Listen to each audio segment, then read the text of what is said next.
Hello दोस्तों, नमस्कार।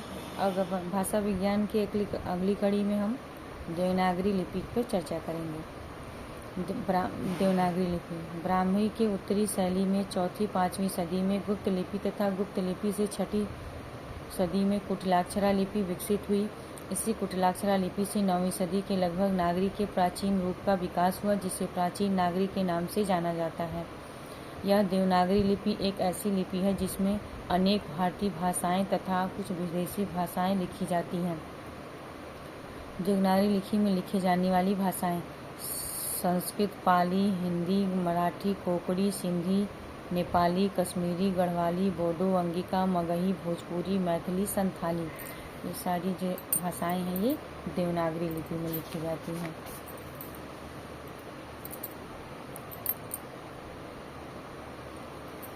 इसके अतिरिक्त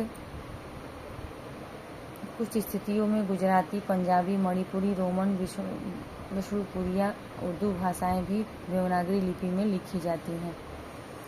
हिंदी भारतीय गणराज्य की राजकीय और मध्य भारतीय राजभाषा है। सन 2001 की गणना के अनुसार लगभग 25.79 करोड़ भारतीय हिंदी का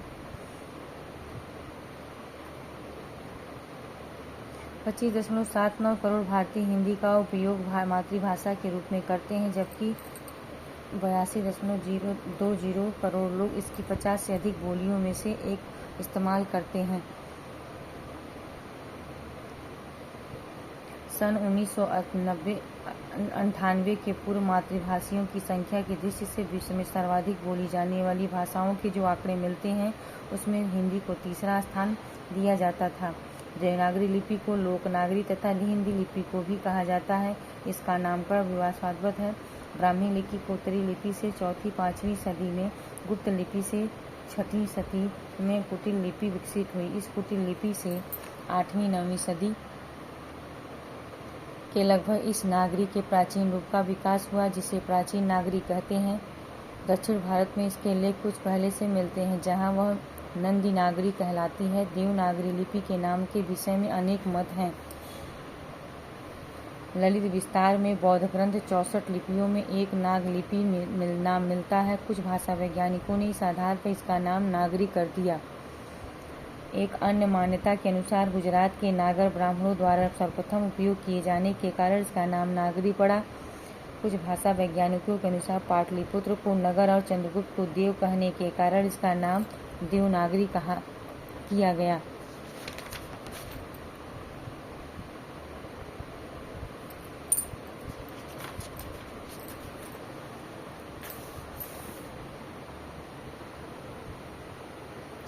कुछ विद्वानों का कहना है कि नगरों में प्रचलित होने के कारण इसके लिए नागरी का नाम स्वीकार कर लिया गया। दक्षिण के विजयनगर के राजाओं के दान पत्रों की लिपि को नंदी नागरी नाम दिया गया। यह भी संभव है कि नंदीनगर महाराष्ट्र की लिपि होने के कारण नागरी नाम अस्तित्व में आया। पहल विजयनगर राज्य के लेखों में नागरी लिपि का व्यवहार देखने को मिलता है। बाद में जब उत्तर भारत में भी इसका प्रचार हुआ तो नंदी की भांति देव शब्द इसके पहले जोड़ दिया गया। डॉक्टर धीरेन्द्र वर्मा के अनुसार मध्य युग के स्थापत्य की एक शैली का नाम नागर शैली होने से इसका नाम नागरी पड़ा। C.R. श्याम शास्त्री के अनुसार देवताओं की प्रतिमाओं के बनने से पूर्व उनकी उपासना सांकेतिक चिन्हों द्वारा होती थी, जो कई प्रकार के त्रिकोण आदि यंत्रों के बीच लिखे जाते थे। ये यंत्र देवनागर कहलाते थे और उनके बीच लिखे जाने वाले अनेक प्रकार के सांकेतिक चिन्ह वर्ण माने जाने लगे। इसी से उनका नाम देवनागरी पड़ा। देवनागरी का सर्वप्रथम प्रयोग गुजरात के राजा जयभट्ट 7वीं-8वीं सदी के एक शिलालेख में हुआ। वस्तुतः देवनागरी का विकास उत्तर भारतीय ऐतिहासिक गुप्त लिपि से हुआ है। 7वीं शताब्दी से इसका उपयोग हो रहा है, लेकिन इसके परिपक्व स्वरूप का विकास 11वीं सदी में हुआ और आज यह भारत की सर्वमान्य लिपि है। यह देवनागरी लिपि बाईं से दाईं ओर लिखी जाती है। इसे अक्षरी लिपि स्वीकार किया जाता है, किंतु यह न तो शुद्ध रूप से अक्षरात्मक है और न ही वर्णात्मक। इसकी वर्णमाला का वर्णक्रम वैज्ञानिक है तथा इसमें एक वर्ण के लिए एक ही ध्वनि है। अब देवनागरी लिपि की विशेषताएं। देवनागरी लिपि की विशेषताएं निम्नलिखित हैं। इसमें एक ध्वनि के लिए एक ही वर्ण संकेत का प्रयोग। इसमें जो ध्वनि का नाम है वही वर्ण का नाम है। इसमें जो बोला जाता है वही लिखा जाता है। इसमें मूक वर्ण नहीं होते। इसमें वर्णमाला का वर्णक्रम वैज्ञानिक है। इसमें उच्चारण के सूक्ष्मता भेद को भी प्रकट करने की क्षमता है। इसका प्रयोग बहुत व्यापक है। संस्कृत, हिंदी, मराठी, नेपाली इत्यादि की यह एकमात्र लिपि है। अब देवनागरी लिपि में दोष क्या हैं? देवनागरी लिपि के दोष। कोई भी लिपि पूर्णतः शुद्ध नहीं होती, कोई न कोई दोष होता है। इस देवनागरी लिपि के निम्नलिखित दोष हैं। देवनागरी लिपि में 403 टाइप होने के कारण टंकण और मुद्रण में कठिनाई होती है। देवनागरी लिपि में शिरोरेखा का प्रयोग अनावश्यक अलंकरण के लिए होता है। देवनागरी के बहुत से अक्षर एक से अधिक ढंग में लिखे जाते हैं, जिससे लेखन में संशय बना रहता है। ऐसे रा, ड़ा, भा, झा, झ ऐसे लिखा जाता है और ऐसे ही अश भी। देवनागरी में समरूप वर्ण होने से भ्रम की स्थिति बनी, जैसे ख और र व ख, घ ध म भ। देवनागरी में वर्णों को संयुक्त करने की कोई निश्चित व्यवस्था नहीं। साथ ही वर्णों के संयुक्तीकरण में र को लेकर भ्रम की स्थिति बनी रहती है। इसमें त्वरापूर्ण लेखन संभव नहीं, क्योंकि बार बार हाथ को उठाना पड़ता है। अब देवनागरी लिपि में किए गए सुधार कौन कौन से हैं?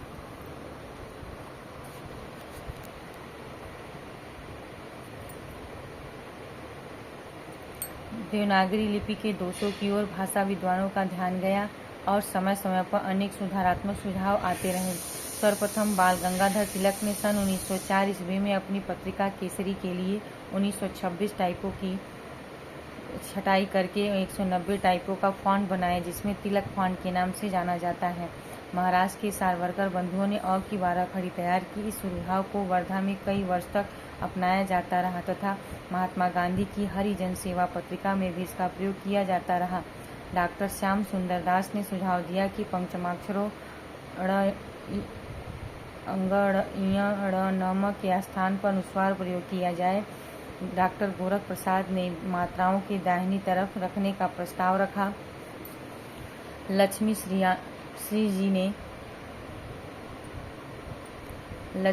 श्रीनिवास जी ने सुझाव दिया कि महाप्राण वर्णों के बदले अल्पप्राण वर्णों के नीचे ही कोई चिन्ह लगा दिया जाए तो इससे भी वर्णों की संख्या में कमी होगी।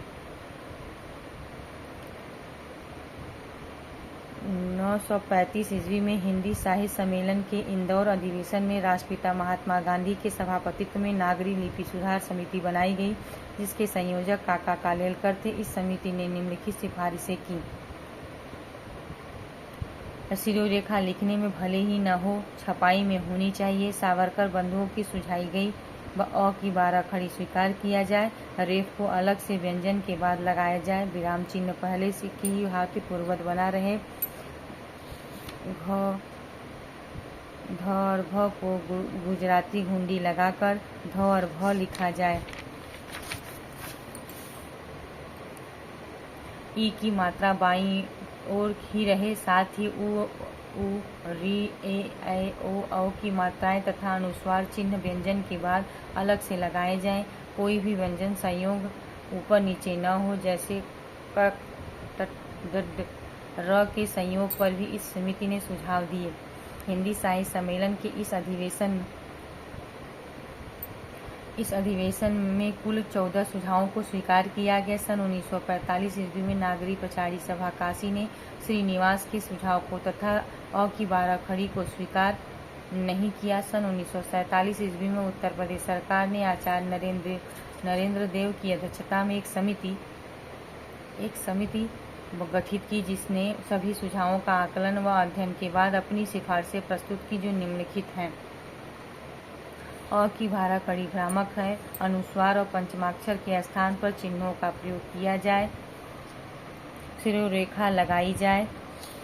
श्रीनिवास द्वारा प्रस्तुत अल्पप्राण वर्णों के नीचे चिन्ह लगाकर महाप्राण बनाने का भेद स्वीकार न किया जाए। किसी व्यंजन के नीचे दूसरा व्यंजन न जोड़ा जाए। ल को वर्णमाला में स्थान दिया जाए कहा जाता है। संयुक्त व्यंजनों में पहले व्यंजन की पाई हटा दी जाए और शेष व्यंजन हलंत करके लिखे जाए। वर्णों का लेखन निम्नलिखित प्रकार अपनाया जाए। पहले अ ऐसे था, अब ऐसे रहेगा। झ ऐसे था, अब ऐसे। और ध बिना घुंडी के था, अब ध घुंडी के साथ होगा। भ भी छ स होगा और तर होगा।